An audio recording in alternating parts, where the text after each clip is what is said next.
दी Banaras bar association Varanasi वार्षिक चुनाव 2026 में अध्यक्ष पद प्रेम प्रकाश गौतम ने नए अधिवक्ताओं के लिए बैठने के लिए चेंबर की व्यवस्था, पीने के लिए साफ पानी, बिजली की व्यवस्था, अधिवक्ताओं के लिए लाइब्रेरी की व्यवस्था, दुर्घटना बीमा और उनकी सुरक्षा को लेकर उचित कानून की व्यवस्था और उनके दुख सुख में हमेशा साथ खड़ा रहना और उनके उज्जवल भविष्य के लिए काम करता रहूंगा और अधिवक्ताओं का हक अधिकार को लेकर आगे लड़ाई लड़ता रहूंगा और खासकर महिला अधिवक्ता के लिए विशेष रूप से सुरक्षा का काम किया जाएगा। वाराणसी से अशोक कुमार गुप्ता की रिपोर्ट। अपना परिचय दीजिए श्रीमान। मैं प्रेम प्रकाश गौतम अध्यक्ष पद प्रत्याशी 2026 की सेंट्रल बार एसोसिएशन चुनाव। अधिवक्ताओं के हित में आपने क्या किया? देखिए, पिछले वर्ष से ही बहुत अधिवक्ताओं के हित में काम किया गया है। मुख्य रूप से कलेक्ट्रेट दीवानी परिसर में, जहाँ अधिवक्ता अपने चेक के नीचे बैठ के काम करते थे सीट पे अपने, वहाँ काफ़ी अंधकार रहता था। उसको दूर करने के लिए हमने करीब 3000 के ऊपर LED टू लाइट लगवाया पूरे परिसर में, कलेक्ट्रेट दीवानी में।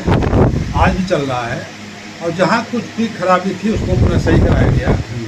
और अधिवक्ता, अभी बरसात का मौसम बिका है, बदली के मौसम में, जाड़े में जल्दी सूर्यास्त हो जाता है, 6, 7, 8 बजे तक अपने सीट पे काम करके घर जाते हैं, इसलिए काफ़ी सहूलियत हुई। इसके बाद हमने दोनों बार में सभागार में, सेंट्रल बार में वाईफाई लगवाया और वो आज भी अनवरत चल रहा है पिछले साल से।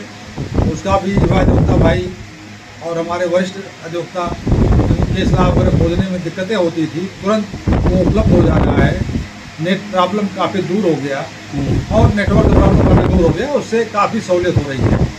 और हमने कलेक्ट्रेट दीवानी परिसर में वाटर कूलर लगवाए, जो पहले के लगे हुए थे उसकी सर्विसिंग करवा उसको पानी पीने योग्य बनाया और लगातार चल रहा है। इसके अलावा साइबर क्राइम की 5000 के ऊपर प्रति हमने पूरे कचहरी परिसर में कलेक्ट्रेट दीवानी में बंटवाया।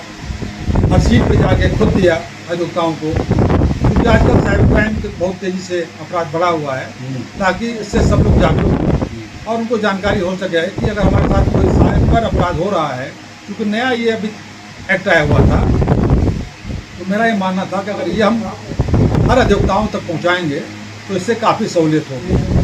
इसके अलावा पिंक वॉशरूम बना हुआ था, उस पर हमारे महिला अधिवक्ता जो है उनसे शुल्क लिया जाता था 5 रुपये। अगर एक बार गए तो 5 रुपये उनको देना पड़ता था। उसको हमने जिला जज माननीय संजीव पांडे से मिल के निःशुल्क करवाया, आज भी निःशुल्क चल रहा है। इस तरह से अभी बाबा भीमराव अम्बेडकर जी जो हमारे भारत रत्न हैं, सेंट्रल बार के सभागार के ठीक बाहर लगी हुई थी, वहाँ काफ़ी गंदगी होती थी, उसको हमने दूर करने का प्रयास किया। अब काफ़ी उस जगह स्वच्छ साफ दिखाई देता है। और इस तरह से जो भी अधिवक्ता भाई की ज़रूरत होती है, अधिवक्ता हित में मैं लगातार काम करते चला रहा हूँ। कचहरी में क्या चुनाव जातिवाद पर होता है? नहीं, मैं इसको नहीं मानता। देखिए, कुछ लोग हैं वो इसको मानते हैं कि जातिवाद पे होता, लेकिन मैं नहीं मानता, मैं तो कतई नहीं मानता। उसका कारण यह है कि पिछले वर्ष का जो चुनाव हुआ था उसमें अधिवक्ताओं ने जिस तरीके से बढ़ चढ़ कर हमको सम्मान दिया, मत दिया, समर्थन दिया, प्यार दिया, आशीर्वाद दिया, तो निश्चित रूप से उसमें कहीं भी जातिवाद दिखाई नहीं दिया। अगर जातिवाद दिखाई दिया होता तो 400 के ऊपर हमको वोट नहीं मिल पाता। तो मैं तो शुरू से कहते आज चला आ रहा हूँ, कचहरी में, कैंपस के अंदर, बाहर, जो भी अधिवक्ता भाई हैं सभी मेरे लिए अपने हैं और मैं उसी को कायम करते हुए सारे अधिवक्ता के हित में काम किया है। उसमें कहीं आपको जातिवाद, धर्मवाद दिखाई नहीं देगा। 1617 वोट हमको अधिवक्ता भाइयों ने दिया पिछली बार। उसका सिर्फ यही कारण था कि मैं जो कहता हूँ कि मेरे लिए सभी अपने हैं, उस तर्ज पे मैं सभी के लिए काम किया। उसको आप जातिवाद, धर्मवाद में नहीं बांट सकते।